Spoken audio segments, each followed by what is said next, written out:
Okay, so we've got this movie. Obviously, it's Steven Seagal again. I mean, where to sort of start with this? I mean, generally speaking, not really a great fan of Steven Seagal.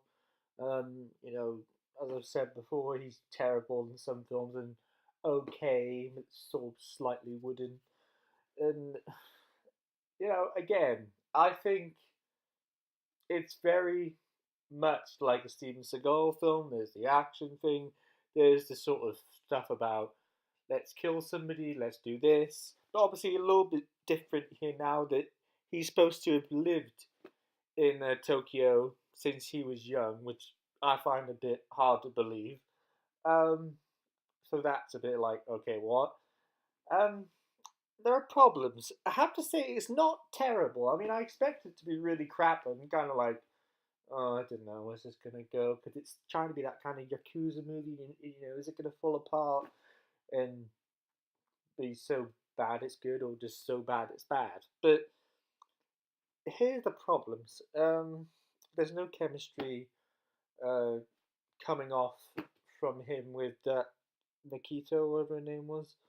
I found that very bland. I mean, I like her; she's good, but you put the two of them together, it doesn't work. I mean, she's convincing, and she cries. But Steven Seagal can't really like convey that great kind of emotion, and I found some of the characters a bit annoying. I mean, I don't know if it's just on purpose. They sort of hate some characters so much that when you die, you just kind of felt nothing. you know, like there's one bit in the movie where like, well, it felt like it was really obvious something bad was going to happen to a certain character, but then it didn't happen. So then it happens later on, and then there's a character who's supposed to be his partner. It's another American guy, right? Um, but he disappears. You see him in bits of the film, and then for a big chunk of the film, you never see him again.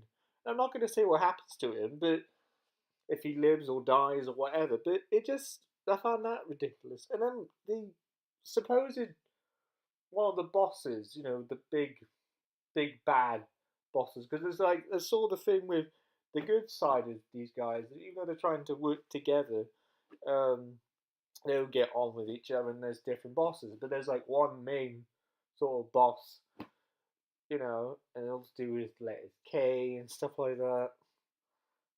Like Kuroda's one. I can't remember what the other one was. But anyway, I found his character very, very boring. I mean, I was just waiting for him to die at the end, to be honest. to be honest, again. Because I just found it really ridiculous how all his motivation for the character was to just kill people because he's pissed off. And then there's a scene where it almost goes to happen again. And then one of his henchmen sort of says, "Oh, calm down, no," and stuff. I would do the accent, but you get my point. And the thing I don't understand about the Steven Seagal character, if he really has lived in Japan growing up, how come he's never caught the accent? I mean, generally you do catch the accent by living somewhere that long. And the action scenes are fun to watch because obviously you get that in a Steven Seagal movie. Um, some of them kind of get a little bit ridiculous. Some of the splattery blood's fun to watch. You feel like you're watching a Tarantino movie. Um, Generally, it's not a great story. I mean, it's a Steven Seagal film. I mean, there's not really going to be a story. It's just these two gangs in Tokyo are trying to come and work together, but then they don't get on. And then he's trying to investigate, and he has a partner, and that's about it.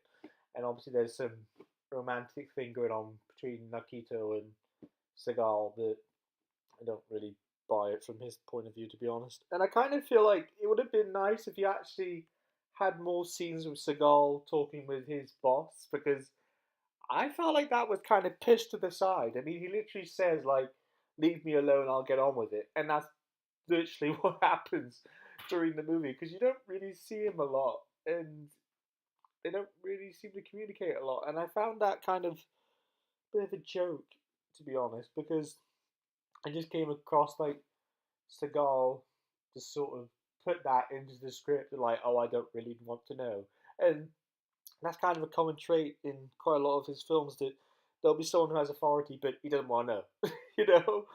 And yeah, I found that a bit ridiculous. I mean, in terms of Steven Seagal performances, um, well, it's not really that hard to rate them because they're either better or worse or about the same. I mean, I kind of preferred him doing the Japanese stuff. Um, because you can tell, obviously, while giving props, that he's actually learned some Japanese. So it actually sound a bit better than the actual English when he spoke, because he always sounds exactly the same. Um, it's not his worst performance. It's not the worst Steven Seagal movie, but it's just something to pop in because you're kind of bored in the afternoon and like, oh yeah, let's just watch a Steven Seagal movie. Not really the greatest thing ever, but there you go. So if you like something that's kind of something to, well, not waste your time, but to make the time go by and, paint by a numbers plot and blood splattery and Steven Seagal kicking bad guys' asses, then I'd say definitely go for it. But if you're not into that thing, then perhaps skip it. I mean, you're not really missing that much, but there you go.